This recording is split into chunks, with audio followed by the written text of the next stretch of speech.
BC సంఘాలు మాపై కాదు బీజేపీ బీఆర్ఎస్ పై పోరాడాలి. ఆ రెండు పార్టీలే బీసీ రిజర్వేషన్ బిల్లును ఆపుతున్నాయి. అయిపోయింది. మేం కాదు, ఆ రెండు పార్టీల పైన అయిపోయింది. గాలి కథం. మంత్రి పొన్నం ప్రభాకర్ 42% రిజర్వేషన్ల బిల్లును తొక్కిపెట్టింది కేంద్రమే. హిందువుల కోసమైనా బండి సంజయ్ బిల్లు పాస్ చేయించాలి. మరి అందులో నీకు 10% ముస్లింలకు ఎవడేమన్నాడు? ఎవరైనా నచ్చి ఇంటి ముందు పొన్నం ప్రభాకర్ ఇంటి ముందు ధర్నా చేసిండ్లా కరీంనగర్లా? లింకులు హైదరాబాద్ ఇంట్లో నీ ఇంటి ముందు ధర్నా చేసిండ్లా? వాళ్ళకిచ్చేది వాళ్ళకి అయిపోతుంది కదా. అరే భారతీయ జనతా పార్టీ స్టార్టింగ్ నుంచి చెప్తుంది 42% బిల్లు ఒక్కరోజే ఆమోదం చేస్తాం. మతపరమైన రిజర్వేషన్లకు వ్యతిరేకం మేము. మతపరమైన రిజర్వేషన్లు తీసేయండి ఎక్కడి నుంచి అని చెప్పింది. మీకేమో చేత కాదే. మీకు కేవలం ఓటు బ్యాంకు రాజకీయమే చేయాలి. మనకి హిందువులు మొత్తమే పట్టదే కాంగ్రెస్ పార్టీకి. కామన్ డిక్లరేషన్ 42% ఇస్తా చెప్పారు కదా, వీళ్ళకి కూడా ఇస్తామని మరి ఎందుకు హిందువులు మొత్తమే పట్టదు. ముస్లింలను ఎగేయాలి, క్రిస్టియన్లను ఎగేసుకోవాలి. మళ్ళా దాంట్లో టాప్ లీడర్లు ఎవడన్నా ముస్లిం ఉంటాడు అంటే ఎవడు ఉంటాడు? మళ్ళీ మొత్తం రెడీలో ఉంటాడు. టాప్ లీడర్ ఎవడన్నా ముస్లిం ఉంటాడో క్రిస్టియన్ ఉంటాడో సరే, ఆ పార్టీ ముస్లింల పార్టీనో క్రిస్టియన్ పార్టీనో అనుకుందాం. దాంట్లో ఎవడన్నా ఉంటాడా అంటే మళ్ళీ ఎవడు ఉంటాడు? అజారుద్దీన్కి డమ్మిగాన్ని ఇచ్చి ఎడ పడేసిండ్రు. హిందువుల కోసమైనా బండి సంజయ్ బిల్లు పాస్ చేయించాలి. సామాజిక న్యాయంలో కాంగ్రెస్ ఛాంపియన్. నువ్వే చెప్పాలి. బీసీ రిజర్వేషన్ల కోసం అన్ని చర్యలు తీసుకుంటామని వెల్లడి. ఏం సామాజిక న్యాయంలో కాంగ్రెస్ ఛాంపియనే? 10 నియోజకవర్గాలు ఉంటే 10కి 10 రెడ్లకి ఇవ్వడం కాంగ్రెస్ సామాజిక న్యాయమా? 60% ఉన్న ఆ బీసీలకు 60% ఉన్న బీసీలకు 9 మంది మంత్రులు కావాల్సిన బీసీలు 4 ఉంటే సామాజిక న్యాయమా? ఏడే సామాజిక న్యాయం? వివేక్ కుటుంబానికి ఒకే కుటుంబంలో వాళ్ళ అన్న బెల్లంపల్లి ఎమ్మెల్యే అవుతాడు, అలా తమ్ముడు వివేక్ చెన్నూరు ఎమ్మెల్యే అవుతాడు, వివేక్ వాళ్ళ కొడుకు పెద్దపల్లి ఎంపీ అవుతాడు. ఒకే కుటుంబంలో ముగ్గురికి సామాజిక న్యాయమా? నల్గొండలో ఉత్తమ్ కుమార్ రెడ్డి మంత్రి అవుతాడు, హుజూర్నగర్ నుంచి కోదాడ నుంచి వాళ్ళ భార్య ఉత్తమ్ పద్మావతి రెడ్డి ఎమ్మెల్యే అవుతుంది. ఒకే కుటుంబంలో ఇద్దరికి ఇవ్వడం సామాజిక న్యాయమా?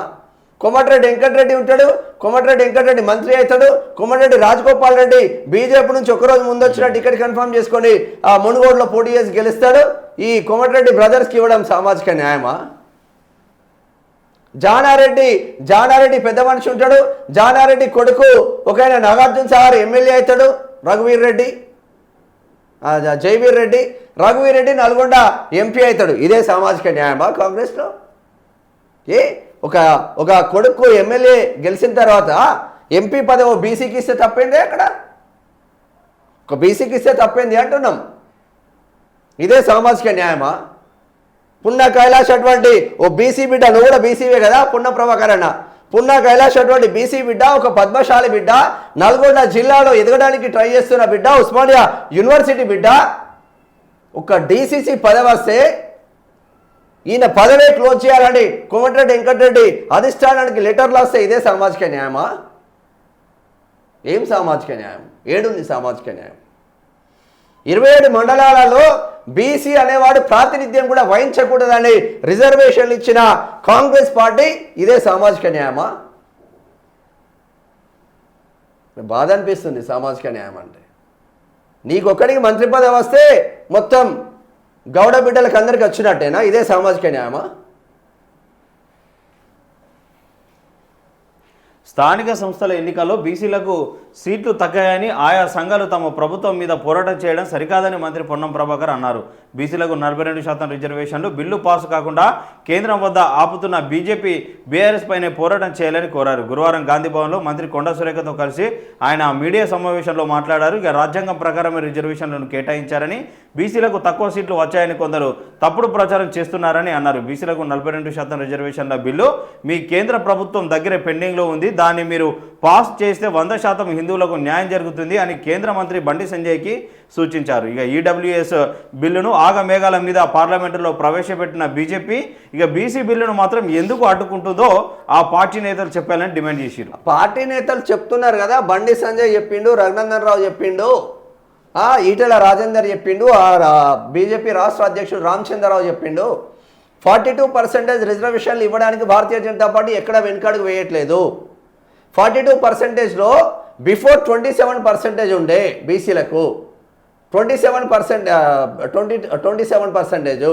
మరి ఎటు పోతుంది వ్యవస్థ? మీరు 32% అంటున్నారు, ఇంకో 10% ముస్లింలను యాడ్ చేసి 42% అంటున్నారు. బీసీలు ఎంతమంది? 60% ఉంటే 60%, 60% ఇవ్వండి. ఏమన్నా అంటే 50% స్లాబు మించకూడదు. దానిపైన పోరాటాలు లేవు మనకు. తమిళనాడులో జయలలిత ఒక బ్రాహ్మణ బిడ్డ తమిళనాడు నుంచి ఢిల్లీలో అడుగుపెట్టి మెడలు వంచి బిల్లు పాస్ చేసుకొని మళ్ళీ తమిళనాడుని అడుగుపెట్టిందా? లాడ సింహం.